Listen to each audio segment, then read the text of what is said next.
राम मंदिर बनने से पहले सोशल मीडिया में लोग ये पूछ रहे हैं कि क्या राम मंदिर में पुजारी के तौर पर दलित या फिर शूद्र व्यक्ति का चुनाव किया जा सकता है। अगर सिंपल भाषा में बोलें तो क्या शूद्र व्यक्ति मंदिर के अंदर का पुजारी बन सकता है या फिर नहीं बन सकता। तो आज की इस वीडियो में मैं आपको इसी बारे में बताने वाला हूँ। देखिए, बहुत ही सिंपल सा सवाल है ये और इसके लिए बहुत ही सिंपल सा लॉजिक आपको लगाना है। देखिए, अगर मैं आपसे पूछता हूँ कि आप श्री राम को भगवान क्यों मानते हैं, आपसे किसने कह दिया कि श्री राम भगवान है। अगर ये सवाल मैं आपसे पूछता हूँ तो आप मुझे इसका क्या जवाब दोगे। आप मेरे से यही तो कहोगे ना कि हमारे वेदों में पुराणों में ये लिखा हुआ है कि भगवान श्री विष्णु के इतने अवतार हुए थे, इसमें से भगवान श्री राम का भी अवतार हुआ था, भगवान श्री कृष्ण का भी अवतार हुआ था और ये सारी बातें हमारे वेदों और पुराणों में लिखी हुई हैं। इसलिए हम श्री राम को भगवान मानते हैं और उनकी पूजा करते हैं, यही तो कहोगे आप। इसलिए अगर आप वेदों पुराणों को सही मानकर श्री राम को भगवान मान रहे हैं तो भगवान का मंदिर कैसा होना चाहिए, मंदिर में कैसा पुजारी होना चाहिए, पुजारी के क्या गुण होने चाहिए, इस बारे में भी तो आप वही बात मानोगे ना जो हमारे वेदों और पुराणों में लिखी हुई हैं। इसका सीधा सा मतलब यह है कि जो चरित्र, जो गुण एक मंदिर के पुजारी का हमारे वेदों में बताया गया है, जो प्रॉपर्टीज़ एक पुजारी की बताई गई हैं हमारे वेदों शास्त्रों में, वो प्रॉपर्टीज़ जिस व्यक्ति में होंगी वो व्यक्ति मंदिर का पुजारी बनने का हकदार होगा और जिसमें वो प्रॉपर्टीज़ नहीं होंगी वो मंदिर का पुजारी बनने योग्य नहीं माना जाएगा। सीधी सी बात है, सिंपल सा लॉजिक है। अब यहाँ पे बात ये आती है कि हिंदू धर्म ग्रंथों के अनुसार मंदिर में पूजा पाठ करने का अधिकार किसका है, जो पंडित है उसके क्या गुण होने चाहिए। अब इस बारे में मैं आपको बताता हूँ। देखिए, इस बारे में भगवान श्री कृष्ण ने गीता में स्पष्ट रूप से लिखा हुआ है कि चातुर्वर्ण्यम मया सृष्टम गुण कर्म विभागश। यहाँ पे भगवान श्री कृष्ण कह रहे हैं कि चारों वर्णों की रचना, जो ब्राह्मण क्षत्रिय वैश्य शूद्र चार वर्ण होते हैं, इनकी रचना मैंने गुणों और कर्मों के आधार पर की है।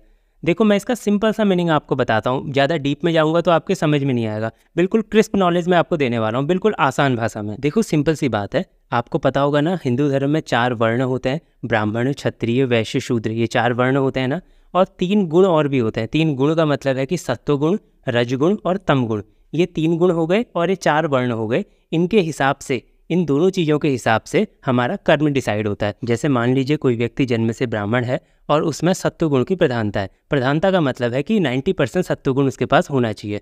90% का मैं ऐसा क्यों बोल रहा हूँ आपसे, 100% क्यों नहीं बोल रहा हूँ, क्योंकि हर कोई आदमी 100% परफेक्ट नहीं हो सकता। हर किसी ऐसे कोई इंसान है तो उसके अंदर सत्वगुण भी होगा, रजगुण भी होगा, तमगुण भी होंगे। लेकिन सत्वगुण की प्रधानता का मतलब है कि 90% सत्वगुण होना चाहिए, बाकी 5-6% अगर कोई रज और तमगुण भी है तो चल जाएगा। तो कुल मिला के बात ऐसी है कि अगर कोई व्यक्ति जन्म से ब्राह्मण है और उसमें सत्वगुण की प्रधानता है तो उसके लिए कहा गया है कि उसे सम दम तप, ये पूजा पाठ वाला काम, इंद्रियों से ध्यान हटाने वाला काम, ये तप करने वाला काम, ये सारे काम उसी को करने चाहिए। इसी प्रकार से वर्णों और गुणों के आधार पर वैश्यों के गुण बताए गए हैं, शूद्रों के गुण बताए गए हैं और क्षत्रियों के गुण भी बताए गए हैं। तो सीधी सी बात यहाँ पे बनती है कि जो व्यक्ति जन्म से ब्राह्मण है और उस व्यक्ति के अंदर सतोगुण की प्रधानता है तो उसी व्यक्ति को पूजा पाठ, कर्म कांड, तप, ये सारे काम उसी व्यक्ति को करने चाहिए। तो आपको आपके सवाल का जवाब भी मिल गया होगा। अब यहाँ पे कुछ लोग एक और बात कहते हैं, वो लोग कहते हैं कि जो वर्ण व्यवस्था है वो जन्म आधारित आपने कैसे मान ली। कुछ लोग कहते हैं वर्ण व्यवस्था कर्म आधारित है। तो इसमें बहुत सारे लोगों को कन्फ्यूजन रहता है। तो देखिए, इस बारे में मैंने एक डिटेल्ड वीडियो पहले से ही बना दी है कि वर्ण व्यवस्था जन्म आधारित क्यों मानते हैं, कर्म आधारित क्यों नहीं मानते हैं। इस बारे में मैंने एक वीडियो अपने चैनल पर बना रखा है, उसका लिंक मैं आपको डिस्क्रिप्शन बॉक्स में दे दूंगा, कमेंट बॉक्स में भी दे दूंगा। आप मेरे चैनल पे भी इस वीडियो को देख सकते हैं। तो मैं इस वीडियो में उस बारे में पूरा डिटेल में बताऊंगा, कर्म और जन्म आधारित वर्ण व्यवस्था के बारे में। तो बहुत ही लंबा वीडियो खिंच जाएगा ये, तो आप उस वीडियो को सेपरेटली देख लीजिएगा। अब इसके अलावा भी बहुत सारे लोग एक और सवाल उठाते हैं। वो लोग कहते हैं कि हमारे हिंदू समाज में जो दलित वर्ण के लोग हैं, जो शूद्र जिन्हें कहा जाता है, उनके साथ बहुत ज़्यादा अन्याय होता था पुराने ज़माने में। तो देखिए, मैं आपको भगवान श्री कृष्ण का गीता में जो एक लाइन कही है उन्होंने, वो मैं आपको बताता हूँ।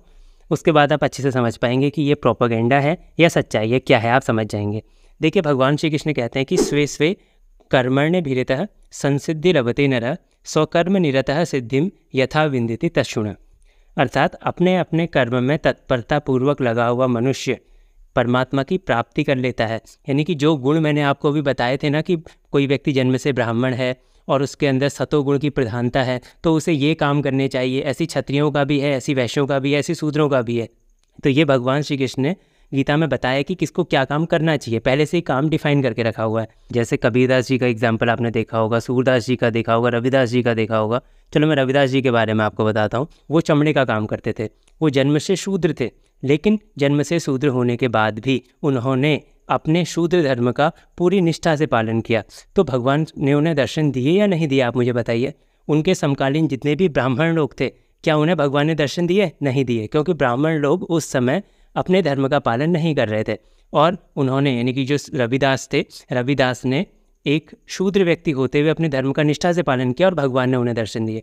आप समझ लीजिए कि आप जिस वर्ण में हैं, अगर उस वर्ण के नियमों का आप अच्छे से पालन करते हैं, उसका धर्म का अच्छे से पालन करते हैं, तो आप परमात्मा की प्राप्ति कर सकते हैं। ये हमारे शास्त्रों में लिखा है। और हमारे हिंदू धर्म, सनातन धर्म में किसी भी वर्ण संप्रदाय के व्यक्ति के साथ कहीं भी किसी भी प्रकार से भेदभाव के बारे में बात ही नहीं की गई है। ये बात भी आप ध्यान रखिए। मैं आपको ऐसे हज़ारों एग्जाम्पल दे सकता हूँ। कबीरदास जी का एग्जाम्पल देख लीजिए, सूरदास जी का एग्जाम्पल देख लीजिए, रविदास जी का मैंने आपको बता दिया। ऐसे बहुत सारे एग्जाम्पल हैं, आप देखेंगे। रविदास जी को आज भी पूजा जाता है। आप रविदास जयंती मनाते भी होंगे, उस दिन छुट्टी भी पड़ती है। तो कुल मिला के बात ऐसी है कि हिंदू धर्म में, सनातन धर्म में ऊंच नीच वाली बात, यानी कि ये वर्ण ऊंचा है, ये वर्ण नीचा है, ऐसी कोई बात ही नहीं है। सभी वर्ण समान हैं, ये बात चलती है। हाँ, मैं इस बात को मानता हूँ कि पिछले 400-500 साल में, 1000 साल आप मान लीजिए, उसमें समाज में विकृति आई थी, समाज में ऊंच नीच का भेदभाव चला था। लेकिन इस टाइम पीरियड पे समाज में जो भेदभाव होने लगा, जो कि गलत था, उससे आप पूरे वैदिक समाज को, यानी कि आप कह सकते हैं सनातन धर्म के कॉन्सेप्ट को आप गलत नहीं ठहरा सकते। तो आज के इस वीडियो में अगर आपके कोई डाउट हैं, कोई सवाल आप पूछना चाहते हैं मेरे से, तो आप कमेंट बॉक्स में मेरे से पूछ सकते हैं। और आपको ये वीडियो कैसा लगा, अगर इन्फॉर्मेटिव लगा तो हमारे चैनल को ज़रूर से सब्सक्राइब कीजिए, वीडियो को लाइक कीजिए और इस वीडियो को ज़्यादा से ज़्यादा लोगों के साथ शेयर ज़रूर करिए।